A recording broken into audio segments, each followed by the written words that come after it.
معزز سامعین کرام، السلام علیکم ورحمۃ اللہ وبرکاتہ۔ ایک بہت ہی پیارا اور ایمان افروز واقعہ، آپ اسے مکمل سنیں۔ مدینہ والے کو راضی کرو، اللہ راضی ہو جائے گا۔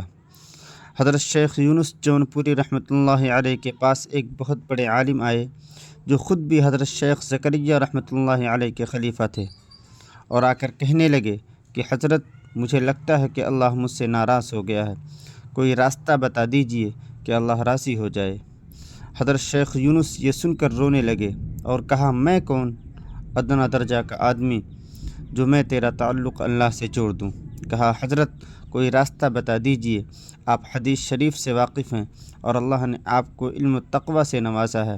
حضرت شیخ نے فرمایا، سمجھ میں یہ آتا ہے کہ مدینے والے کو راضی کر لو، اللہ راضی ہو جائے گا۔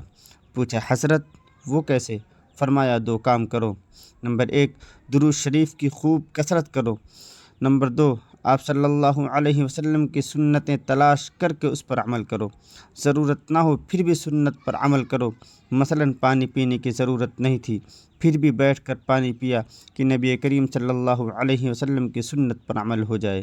یہ دو کام کر لو، انشاءاللہ اللہ راضی ہو جائے گا۔ اسی لیے قرآن کریم میں اللہ تبارک و تعالی نے فرمایا، قل ان کنتم تحبون اللہ فاتبعونی یحببکم اللہ ویغفر لکم ذنوبکم واللہ غفور الرحیم۔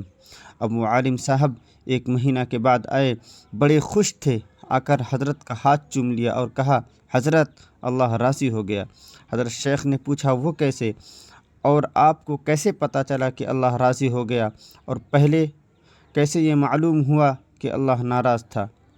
فرمایا کہ نہ نماز میں مزہ آتا تھا اور نہ ذکر میں لذت آتی تھی، دل اچاٹ رہتا تھا، بڑی بے چینی رہتی تھی۔ اب اللہ راضی ہو گیا، نمازوں میں دل لگنے لگا، ذکر میں دل لگنے لگا، اور اس سے بڑی بات یہ ہوئی کہ کچھ دنوں پہلے حضور اکرم صلی اللہ علیہ وسلم خواب میں آئے اور فرمایا، جا میں تجھ سے راضی ہو گیا۔ ماشاء اللہ، اللہ تعالی ہمیں بھی آپ صلی اللہ علیہ وسلم کی سنتوں پر عمل کرنے والا اور ان کے نقش قدم پر چلنے والا بنائے۔ آمین یا رب العالمین۔ والسلام علیکم ورحمۃ اللہ وبرکاتہ۔